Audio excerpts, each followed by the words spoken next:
jungle. Sangli तलावात बुडून 2 शाळकरी मुलांचा मृत्यू. जत तालुक्यातील सनवडी येथील घटना. कुन्नीकुन्नूरचे पत्रकार संजय कांबळे यांच्या मुलाचा मृतामध्ये समावेश. परिसरात हळहळ. सांगली जिल्ह्यातील जत तालुक्यातील सनवडी येथे एका दुर्दैवी घटना घडली आहे. सनवडी येथे तलावात पोहत असताना 2 शाळकरी मुलांचा अत्यंत दुर्दैवी अंत झालेला आहे. हर्षद संजय कांबळे वयवर्षे 15 व जगदीश वसंत मोरे वयवर्षे 14 अशी मयत झालेल्या दोन्ही मुलांची नावे आहेत आणि हे दोघेही कुन्नीकुन्नूर तालुका जत येथील रहिवासी आहेत. पत्रकार असलेले संजय कांबळे यांचा हर्षद हा सुपुत्र असून नुकतेच त्यांनी इयत्ता 10वीची परीक्षा दिली आहे, तर जगदीशने इयत्ता 9वीची परीक्षा दिली होती.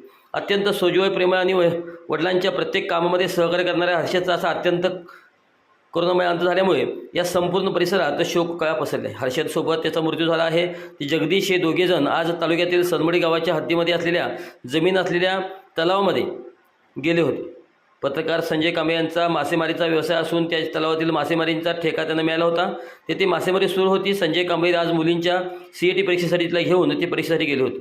म्हणून मासेमारीचं काम पाहण्यासाठी हर्षद आणि जगदीश तलावाकडे गेले होते. त्यासाठी ते पाण्यात उतरले होते. त्यांना पोहायला येत नव्हतं. ते तलावाच्या कडेनेच पाण्यातून चालत होते, पण एके ठिकाणी असलेल्या खोलगट भागात ते आले असता तेथील पाण्याचा अंदाज न आल्याने ते दोघेही बुडाले. त्यात त्यांचा दोघांचा जागीच मृत्यू झाला.